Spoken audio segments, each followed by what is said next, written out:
Hello, everybody.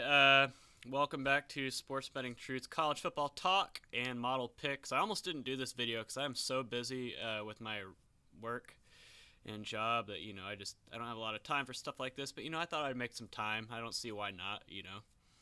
But anyway, this is our college football weekly discussion, and let me just make sure everything is good. All right, and just looking at last week, it was another bad week.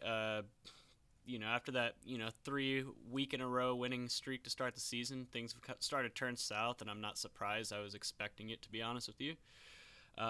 So far, so bad.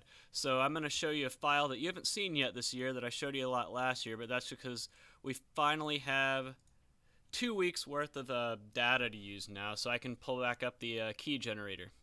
So this is how the past 2 weeks have done. We have consistency in the model, so that's why I can do this now. But like, for example, the blender is down 13 units keyless on the year.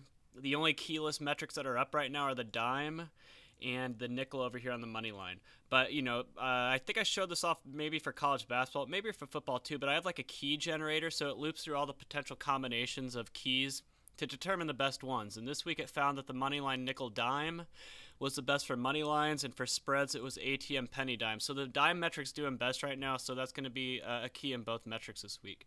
So the moneyline nickel dime over the past 2 weeks is plus 10.4 units, and the ATM penny quarter on spread bets for the past 2 weeks is plus 2.9 units. So those are the best I got to go with. So that's what I'm going to roll with.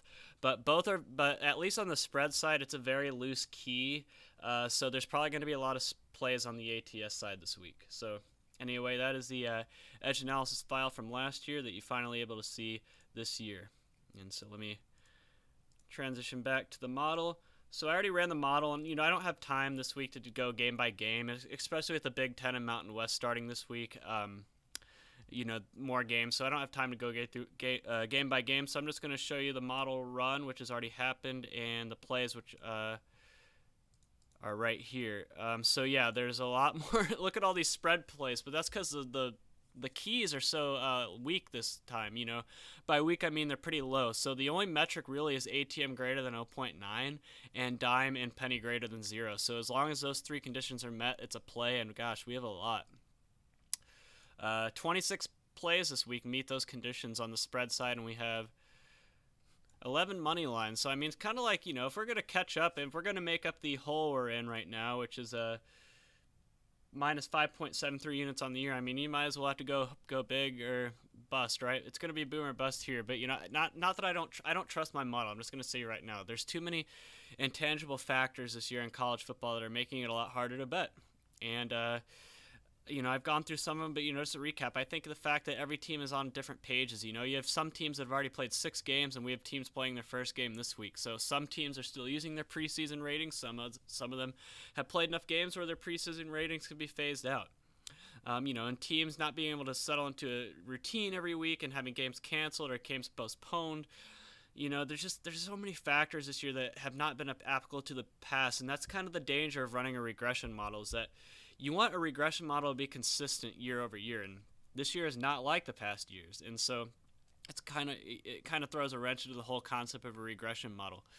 It's a lot more difficult this year, and we have the Big Ten starting up this Saturday, or actually tomorrow night, because Wisconsin, as they always have to do, they always have to start their season on a Friday every year, so Wisconsin's playing tomorrow, but Big Ten starting and the Mountain West, so a lot in store. But anyway, how am I going to divide this up? I don't want to risk more than 10 or so units, maybe 12, so I'm going to try 0.2 to start off with. Like I said, if we're gonna, this season's already a wash anyway, and I'm already betting low units, so why not go big, right? Might as well. There's really, -4. Well, I forgot to put I forgot to put as a key the Moneyline Filter. So it's a 14 greater than minus 400. All right, now let me change that. Okay, so yeah, we had those big favorites taken out. So I don't know, maybe 0.4, whoops, or 0.375, 0.2, 0.2, 0.3, 0.35, 0.35, 0.2, Yeah, New Mexico at plus 500. I like that one. You know, they're playing at Colorado State, and I just think 500 is a little much for two teams that probably aren't much as expected of them. But yeah, just going down the list of plays. Oh crap! Every time. Let me make sure I'm still good. So yeah, just going down the list of plays. Tulsa's playing at. Hang on a second. At South Florida. I thought it was UCF as a verse. I was like, minus 11 at UCF. Yeah, but at South Florida. You know, UAB, Boston College, Louisville's at home against Florida State, Tennessee at home against Alabama plus 21.5. I actually like that one, to be honest with you. And the Syracuse one is interesting because they're a 46.5-point road dog at Clemson, and it's like, you know, how much Clemson can name their score in that game, so it's really a matter of whether or not they like keep their foot on the gas and how long. So you never know with the line like that. Penn State's opening up the road on Indiana. Michigan State only 13.5 against Rutgers. Oklahoma State has a home game against Iowa State. TCU, I'm the TCU expert, at home against Oklahoma. I don't know what to think about that one. Their offensive line has been pretty bad this year. But yeah, just going down the list, you know, we got some plays this week that, you know, there's a lot. I mean, I could say something about all of these, but like I said, I really like the New Mexico one. That one kind of stood out to me. But yeah, just a lot of challenges here in college football. You know, we got to keep it going. Pretty interesting. Wait, it's a black screen? Are you serious? Oh, crap. That was happening a few weeks ago. Thanks for... gosh dang it. I don't know why that happens. Gosh. Oh, man. I thought I had fixed that. Huh. I really apologize, guys. I'll start the video over if I have to. Let's see.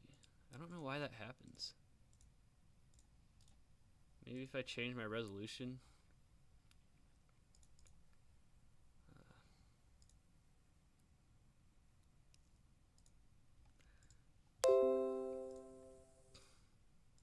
I don't know why that happens, guys.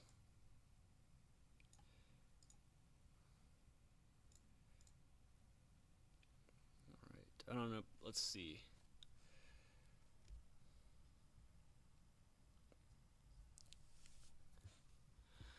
Oh, this is what I get for doing things at the last minute. Like I said, I've been so busy at work over the past few days. Like, I'm just swamped, and so I like put all this together at the last minute. But it looks like changing the resolution did the trick. So yeah, it looks like that's why. Because I had it at my 4K resolution, and running, you know, the output is actually at 1080p, so it probably can't process properly. So there we go. We have all the plays on one page, right? Let me zoom out so you can see the bottom of that. So yeah, we got these are the plays this week. Hopefully you guys could see it. You know, just going down the list. Like I said, the keys changed this week. The keys are different this week, so that's why there's so many more plays. I finally have enough data to change the keys, and that's what this. Oh, is it happening again? Maybe this is what happens when I have too many Excel files open. Because I had my Edge file, or my key file open as well. Maybe that was what's causing the issue. But yeah, here are the plays. Let me see if anything is different when I change another tab. I really apologize, guys. Yeah, it was so embarrassing when this happened a few weeks ago, and now it's happening again. Yeah, I don't know why it does that. I could see it. I could see it going black with the cursor and everything. But as long as I keep it on one tab, I should be fine, and I'll figure it out another time. But I really apologize. I'm just so swamped at work. Oh, this is so embarrassing.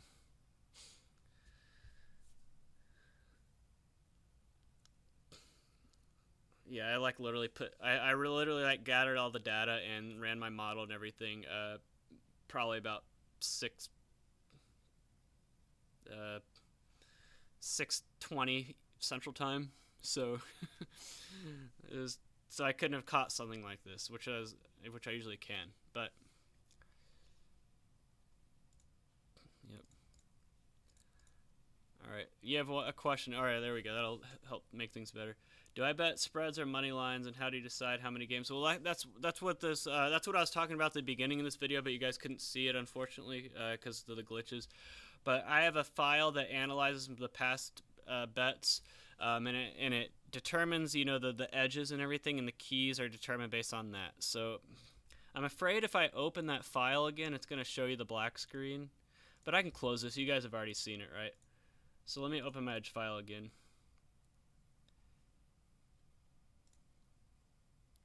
Yeah, the black cursor screen. I really apologize for that one.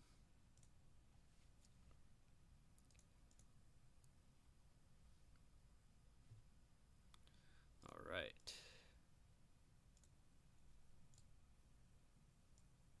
Whoops. All right, it's open. All right, so you guys can see it now?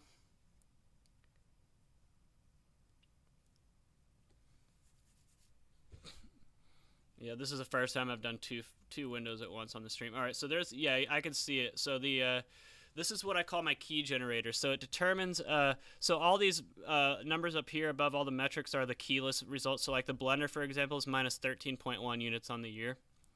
And then we have the edges, right? So it determines based on edge what the best bet is, right? So I think it's sorted right now by something, but let me show you an example here. So edge is pretty much the calculation between the line and the result. So like in this game, UTSA and BYU, let me sort these largest to smallest. So Syracuse had a 14.4 edge on Liberty because they were 3.5 point dogs, but the blender had them winning by 10.9. So 10.9 plus 3.5 is 14.1 or 14.4. That was the edge for Syracuse in that game, right? And so basically it determines like what is the optimal cutoff in terms of edge to make a play on. So I don't think there's a profitable blender edge this year, but it did find it for the dime. So let me do the dime as an example. So I have dime sorted largest to smallest edge-wise, and I think the edge for dime was like, here it is. So the cutoff is right here, Kansas State and TCU. So basically it says if you play any game with a dime edge of 2.8 or higher, it will be, I apologize for this black screen, guys. I don't know why it's doing that. I'll figure it out next week. But pretty much any game with a dime edge of 2.8 or higher will be a play, or will be a key, right? That's the key, 2.8 dime. And so that's how I determine how many games I play for the week. Gosh, this is embarrassing. So that's pretty much how it works. And so same thing with Moneyline. But like I said, that's just one metric, the dime. So what my key finder does is it loops through every possible metric combination and determines the best combination of metrics. So this week it found that the nickel dime on the Moneyline was the best metrics, and ATM penny dime was the best on spread plays. And so any plays that have edges that are above the keys for those metrics will be a play. And that's how it works. It's a lot complicated, but I have a video about this. I did it for either college basketball or college football. I don't know. It's the bet tracking spreadsheet that I made is definitely one of them. But yeah, I don't know why it's doing this, guys. But yeah, if you watch my video on bet tracking spreadsheets, it'll show you more on the concept of keys and everything on how I determine my bets. So yeah, I really apologize for these technical difficulties again. Hopefully I can not have to rush things next week and run into problems like this. But yeah, I got to get back to work. So I just wanted to run this video just to give you guys what I'm on this week, and I'll post the plays I'm on to my Twitter account at WCLEISS. Anyway, thanks everybody for tuning in and dealing with the second time I've run into these embarrassing difficulties. But anyway, that wraps it up for now. Until next time, this is Sports Betting Truth signing off, everybody.